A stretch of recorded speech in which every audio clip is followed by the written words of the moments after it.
FK Consulting and Agent Aid presents. Good day, and welcome to this chapter regarding sanctionable conduct. This section is extracted from the relevant regulation as mentioned in your booklet, and corresponds with Section 62. 11.1. A property practitioner is guilty of sanctionable conduct if he or she, or it. 11.1.1.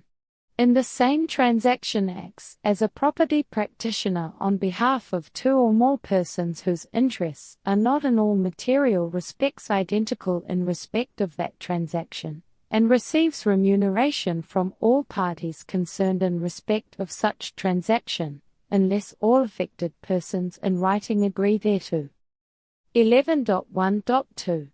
Fails in respect of any act performed by him or her or it as a property practitioner, to give a full and proper explanation in writing, within 30 days of being called upon by the authority in writing to do so, to any person having a material interest in the performance of such act. 11.1.3. Fails to pay any money due to the authority or in respect of the fund within 1 month after such monies become due. 11.1.4. Fails to furnish in writing within a period determined by the authority any information that the authority has requested in writing and reasonably requires in order to properly exercise its powers under this Act. 11.1.5.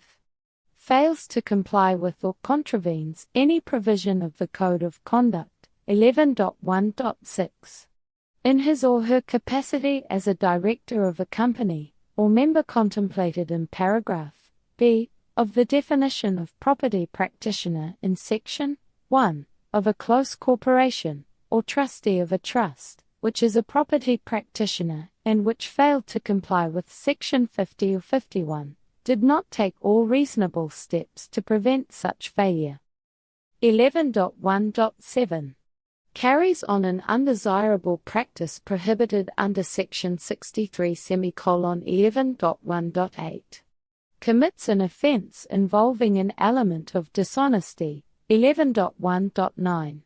Fails to inform the authority within 14 days of a change in his, her or its contact details. The 11th of January 2010. Differentiates, distinguishes or excludes consumers directly or indirectly on the basis of their race, gender, sex, pregnancy, marital status, ethnic or social origin, color, sexual orientation, age, disability, religion, conscience, belief, culture, language and birth, or commit a criminal offense while performing a function of a property practitioner, or the 11th of January 2011. Fails to comply with or contravenes any provision of this Act. 11.2. Subsequent ratification or correction of any conduct contemplated in subsection 1 does not constitute a defense. 11.3. If a property practitioner is found guilty of sanctionable conduct, the authority may, after the application of Sections 3 and 5 of the Promotion of Administrative Justice Act, 2000, Act No. 3 of 2000. 11.3.1. Withdraw the Fidelity Fund certificate of that property practitioner. 11.3.2.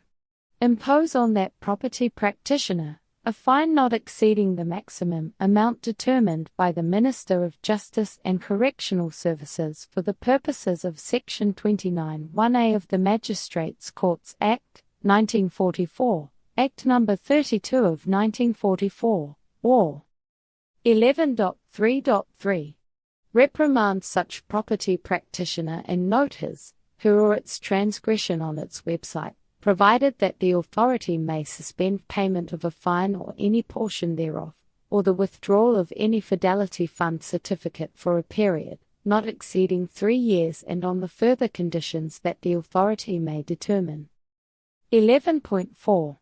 The acquittal or conviction of a property practitioner by any court of law upon any criminal charge is not a bar to proceedings against him or her or it under this Act on a charge of sanctionable conduct.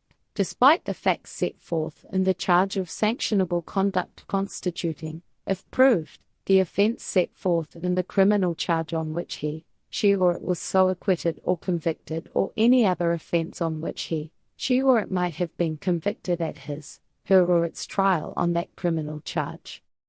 Summary of Sanctionable Conduct Penalties: 1.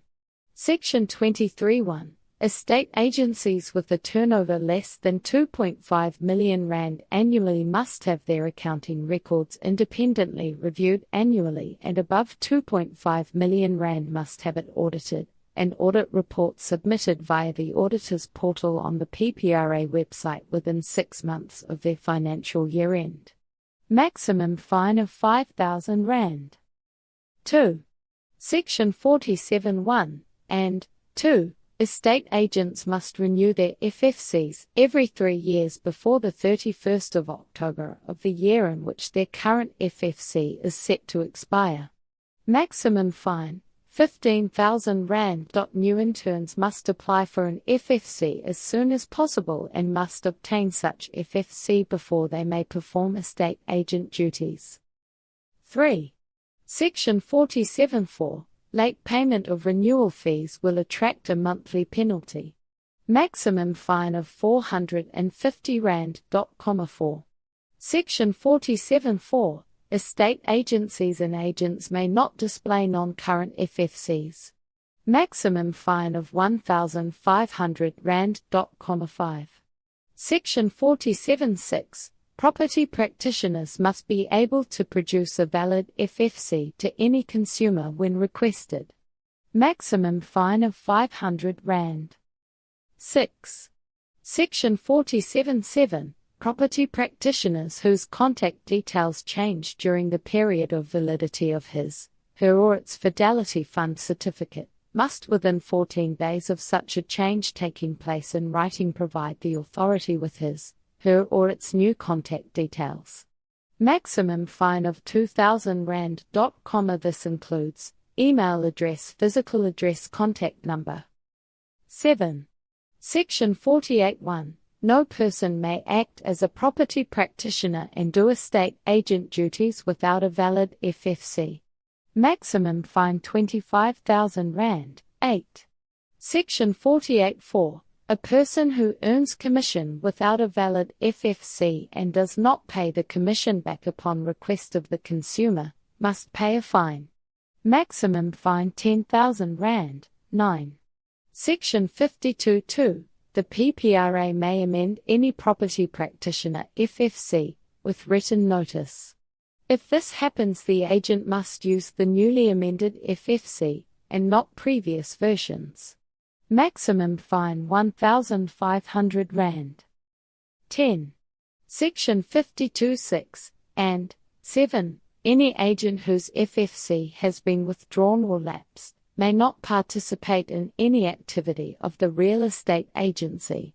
Maximum fine R25,000 when FFC has been withdrawn. Maximum fine R7,500 when FFC has lapsed. 11.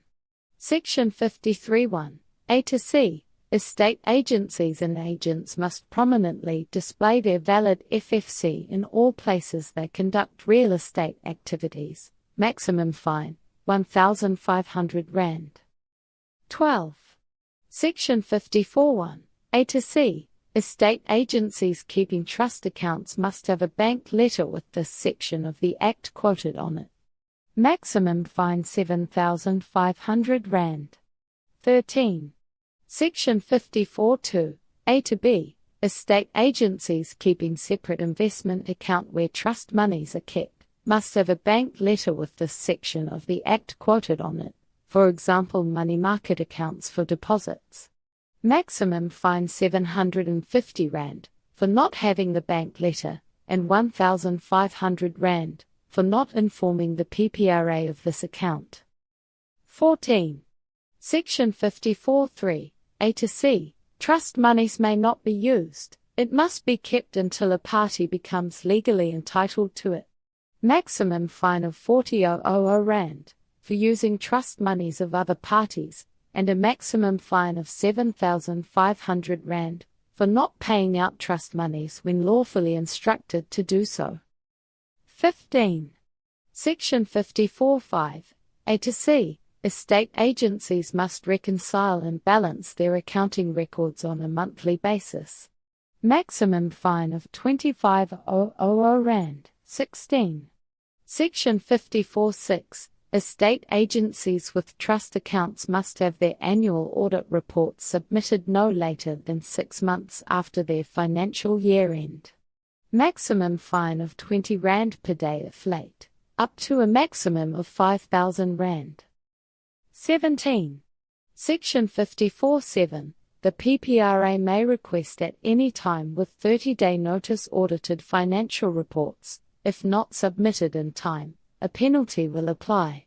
Maximum fine of 1,500 Rand. 18. Section 54(9) A to D. When a firm is disqualified by the PPRA for any reason, they must immediately wind up their accounting records and close all accounts. If not done, penalty will be payable. Maximum fine of 7,500 Rand. 19. Section 54(10) Unclaimed monies kept in trust younger than 3 years must be paid to the legally entitled thereof upon request. Maximum fine of 25,000 Rand. 20. Section 54(14) Estate agencies must annually confirm their auditors' details with the PPRA. Maximum fine of 1,000 Rand. 21. Section 55. Estate agencies must keep all documents and accounting records for all transactions for a minimum of 5 years. Maximum fine of 1,500 Rand to 7,500 Rand. 22.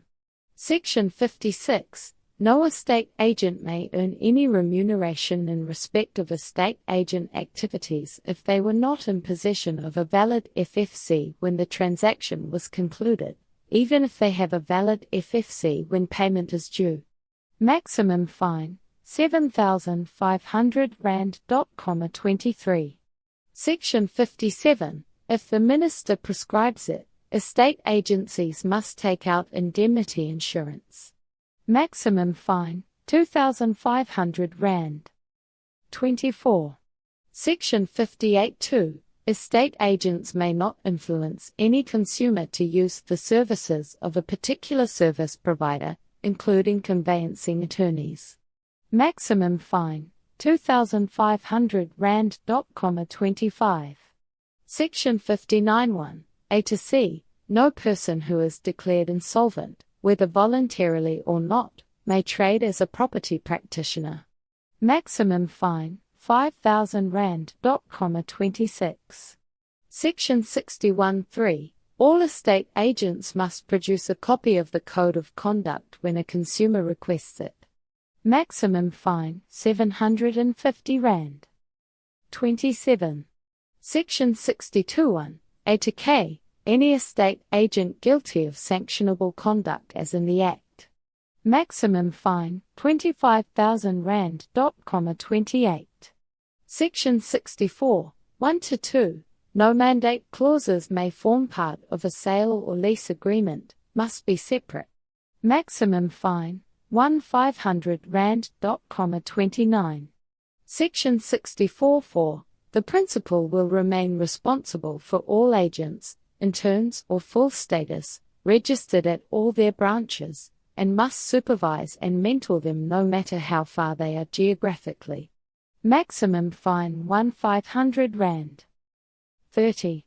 Section 65. Franchises must all be in possession of their own FFC, and it must be clearly indicated on all communication and marketing material that they form part of a franchise.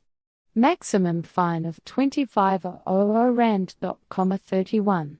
Section 66. Estate agents may not bribe service providers to lie on any legally required certificate, such as a coke.